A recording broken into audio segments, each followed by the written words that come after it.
సంబంధిత అధికారులకు నా మనసారా విజ్ఞప్తి ఏమనగా ఈ చౌరస్తా ప్రాంతంలో మేము ఇప్పుడు చూపించిన గుంతలు చాలా భయంకరంగా తయారైనాయి.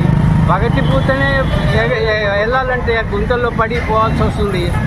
ఇంతకుముందు మునిపెన్న చాలా యాక్సిడెంట్లు అయినాయి. ఇంకా రాత్రులు అయితే ఇంకా చెప్పనక్కర్లేదు. ఏం జరుగుతుందో తెలియదు, ఎప్పుడేమవుతుందో తెలియదు. అటువంటి పరిస్థితి ఏర్పడింది. కర్నూలు జిల్లా కేంద్రం ఒకప్పుడు రాజధాని. కర్నూలు మీదుగా వెళ్లేటువంటి జాతీయ రహదారి ఎప్పుడు యాక్సిడెంట్ జరుగుతుందో తెలియదు, ఎప్పుడు ఎవరికి కాళ్ళు చేతులు ఇరుగుతుందో తెలియదు, ఎప్పుడు ఎవరు చనిపోతారో తెలియదు.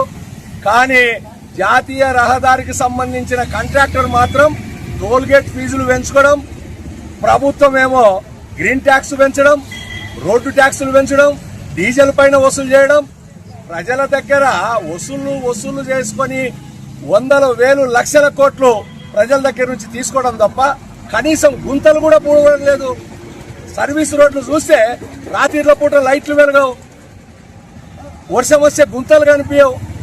అనేక మంది సీనియర్ సిటిజన్స్ కింద పడి దెబ్బలు తగిలి హాస్పిటల్ పాలవుతున్నారు.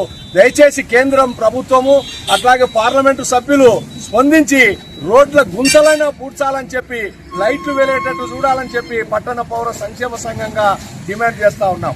ఇవి హైవేల గుంతల పడ్డ ఎవరు అడిగా దిక్కలేదు. రాత్రి పగలు చాలా ఇబ్బంది పడుతున్నాం సార్. ఇక్కడ మీరు ఏదో చేసి దయచేసి ఇది పని చేయండి. రోడ్డు హైవే మీద అటోనగర్ ముందు పెద్ద గుంతలు పడ్డాయి. బళ్ళు రావాలన్నా బైకులు పోవాలన్నా పెద్ద గుంతలతో దారి కింద పడుతున్నారు. దానికి సరైన బాధ్యత లేదు.